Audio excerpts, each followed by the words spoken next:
Şərq Türkistan Maarif və Həmkarlıq Cəmiyyətində aylıq söhbət yığını ötküzüldü. Türkiyədə fəaliyyət edib beriyotqan Şərq Türkistan Maarif və Həmkarlıq Cəmiyyətinin mərkəzində cəmiyyətin uyuşturucu bilan 12-ci aylıq söhbət yığını ötküzüldü.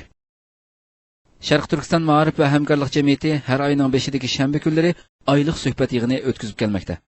2010 yılı 12 ayının 4 günü Türkiyə vaxtı kəs saat 17-dən 20-gacha cəmiyyət mərkəzində aylıq söhbət yığını ötküzüldü. Yığınğa İstanbulda yaşayotgan Uyg'urlardan ko'p sonda kishilar qatnashdi. Yığınğa Sharq Turkiston Ma'rif va Hamkorlik jamiyatining bosh kotibi doktor Olimjon riyosatchilik qildi. Assalomu alaykum va rahmatullohi va barakatuh. Her ayninki birinci şenbe günü Sharq Turkiston Ma'rif va Hamkorlik jamiyatininki merkezde ilip beriyotgan aylık söhbetimizni başlaymiz. Söhbetimizni Kur'an-ı Kerim bilen başlayımız. Euzu billahi mineşşeytanirracim. Yığında Sharq Turkiston Ma'rif va Hamkorlik jamiyatining bosh noziri ustoz Abdulkimxon Maxsum so'z qilib, o'ziga diqqat qilish va aldirab fitna ig'volariga ergashib ketmaslik to'g'risida to'xtaldi. Bu uchrashuv munosabat bilan qarindoshlar bilan o'rtaq muzokiralashmoqchi bo'lgan mavzu Kur'an-ı Kerim'ninki ayetlerden bo'lgan bir ayetninki tercümesi ve kıskışı mezmunu hakkında to'xtalib o'tamiz. Bu ayet bo'lsa Alloh taolaning qavli Huzu hizrakum.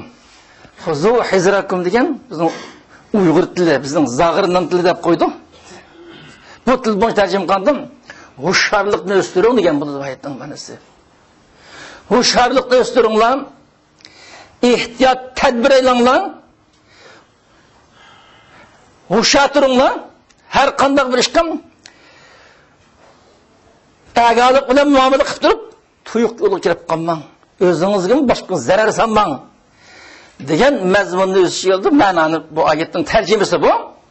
Yig'in yana vatanparvar faoliyatchi ustoz Abduqodir Yapchan so'z qilib, din, vatan, millat ufqumi haqida fikr qarashlarini o'tirg'a qo'ydi. Bu ikki xil so'zga javob berib o'tamiz. Biri bizning sog'lom qarindoshlarimiz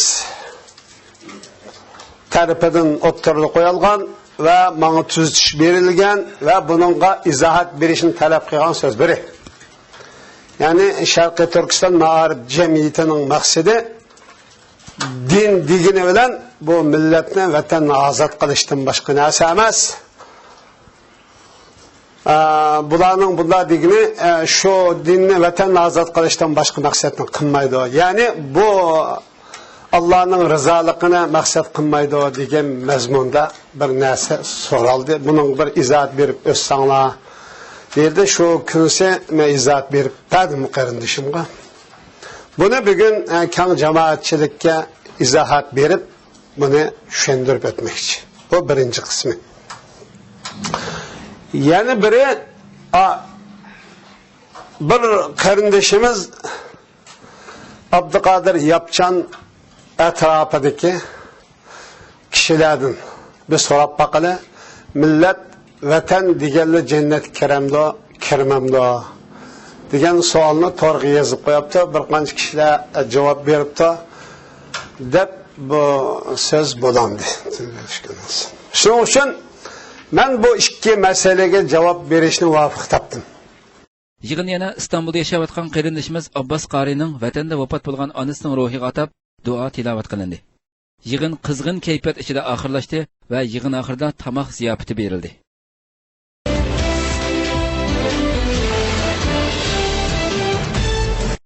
Sharq Turkistonda 300 million tonna temir zapisi bayqaldi. Sharq Turkistonning Toshqo'rg'on rayonidan 300 million tonna temir zapisi bayqaldi. Geologiya va neft qidirib tekshirish idorasining bildirishicha, Toshqo'rg'on rayonidan 300 million tonna temir zapisi bayqalgan. Buning ilgari e'lon qilingan manbalarga asoslanganda, Toshqo'rg'onda 1 milliard 500 million tonna temir zapisi bayqalgan edi. Geologiya va neft qidirib tekshirish idorasi buningdan ilgari Tangri tog'larining g'arbiy qismida 2 milliard tonna temir zapisi mavjudligini bildirgan edi. Ishg'olchi Xitoy kommunist hokimiyati Sharq Turkistonning yer osti va yer usti boyliklarini so'mirib yeyotdi. Bu boyliklarning asli egalari bo'lgan Uyg'urlar nomrod holatda yashamoqda. Ochko'z Xitoylar Sharq Turkistondan chiqqan neft va tabiiy gaz boyliklarini kecha-kunduz to'shib 60 yildan beri ochko'zlik bilan yeyotdi. Ochko'z, yalmavuz Xitoylar hiylagarlik bilan Sharq Turkistonning har qaysi shaharlarida cho'ng yo'llarni yasab, Uyg'urlarga yo'l yasab berdik deb o'zini yaxshichoq ko'rsatmoqda. Amaliyotda bo'lsa, Sharq Turkistonning boyligini tez va ko'p to'shib ketishni maqsad qilib, quruqlik va temir yo'llar yasamoqda. Xitoyning qora niyatini bilmagan ba'zi Uyg'urlar Xitoylar yo'l yasab beryapti deb aldinib kelmoqda.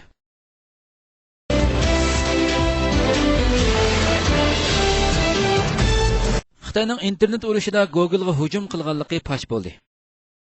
WikiLeaks to'rbati e'lon qilgan Amerika maxfiy xat cheklarida 2010-yilning boshida internet izlash to'rbati bo'lgan Google'ning hujumga uchrashidan Xitoy Kommunistik partiyasining javobgar ekanligi bildirildi.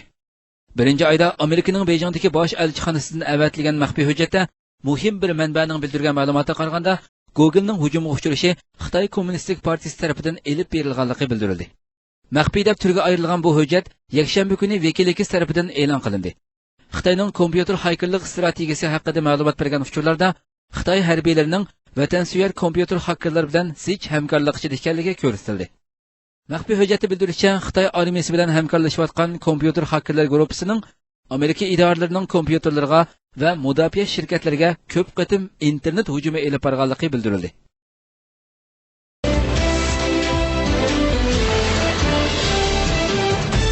Xitoy Guantanamo turmasidagi Uyg'urlarni qabul qilmaslik to'g'risida Germaniya va Finlandiyaga tahdid solgan.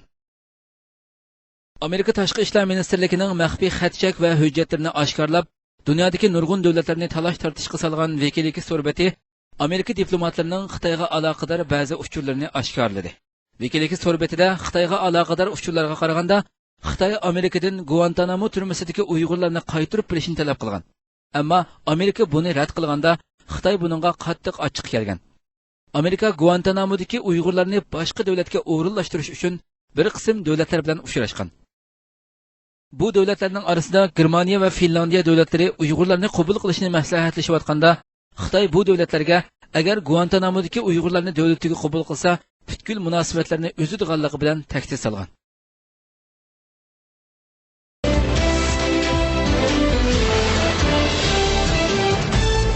Xitoy agar urushga qatnashsa 100 yil chekinib ketadi.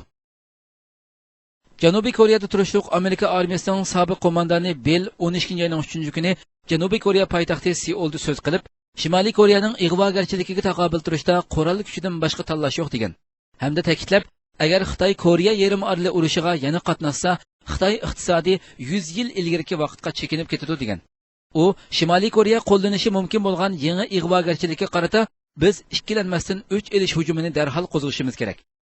Amerikaning tik uchar hujumchi atriti Janubiy Koreyaga qaytadan o'rinlashishi kerak.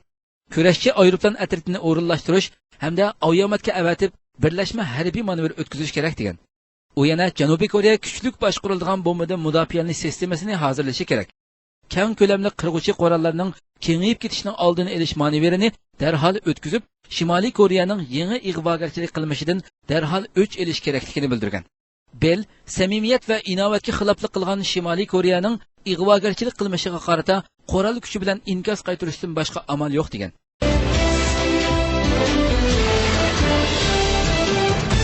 Misrdagi parlament saylamida odam o'ltirish voqeasi yuz berdi.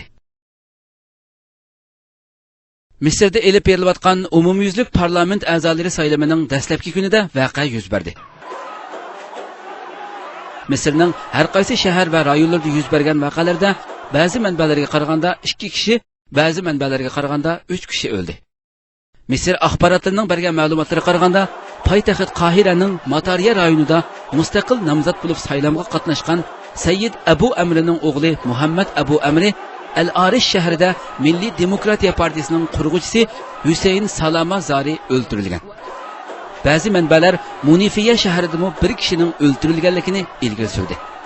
Butkul Misr davlatining har qaysi shaharlarida yuz bergan urush jadallarida o'nlagan kishining yaralanganligi ilgari surildi. Bütün kun bo'yi Milliy Demokratiya partiyasi bilan Musulmon qarindoshlar tashkiloti o'rtasida butkul rayonda to'qinish yuz berdi. Qana shahrida saqchilar Musulmon qarindoshlar tashkilotining a'zolarini tarqitish uchun yosh oqqizgan bomba atdi.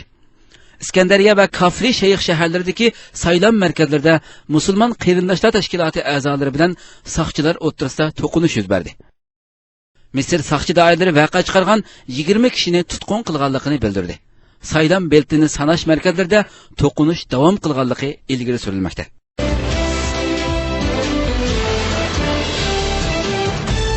Wikileaks to'rbetida bu hafta e'lon qilinmoqchi bo'lgan kundalik maxfiy arxivlar. Tunugun e'lon qilingan oz sondagi maxfiy hujjat davlatlar o'rtasidagi diplomatiya munosabatlarida davolg'ish paydo qildi. Ammo Wikileaks to'rbeti Amerika diplomatlari tomonidan yozilgan maxfiy hujjatlarni e'lon qildi ekan. Xabarlarga qaraganda, Amerikaga bo'lgan besimni ko'paytirishga sabab bo'ladigan bu maxfiy hujjatlarni e'lon qilish bir hafta davom qiladi ekan.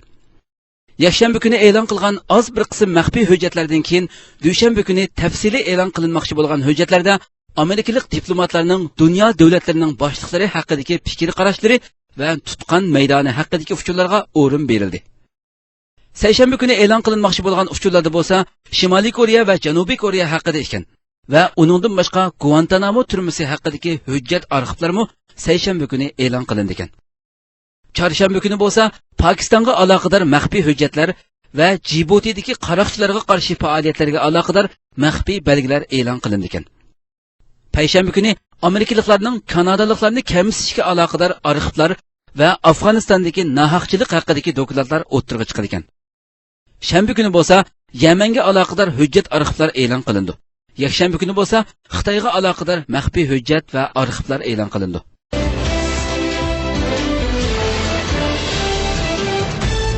Rossiya saqchi taraf tuyuqsiz Xitoylar yotoq rayonini tekshirdi. 12-ayning 1-kuni Rossiya Federatsiya ko'chmanlarni boshqarish idorasi Moskva saqchi taraf navbatda birlashib harakat qilib, kechida tuyuqsiz Xitoy oqqulari o'ltirgan yotoq rayonini tekshirib, munosabatli guvohnomalari kam bo'lgan 50 dan ortiq Xitoy oqqularini qo'lga olgan. Rossiya axborot vositalari buni bas-bas xabar qildi hamda munosabatli rasmlarni tarqatib o'tgan bo'lib, bu Xitoy to'rbatlarida intayin keskin inkos paydo qilgan va Rossiya saqchi doiralarini ayblashgan. Bir qancha Xitoy muxbiri Xitoyning Rossiyada turishliq elchixonasini ziyorat qilganda, elchixona taraf navbatda munosabatli uchurlarni tekshirib, amaliylashtirayotganligini bildirgan.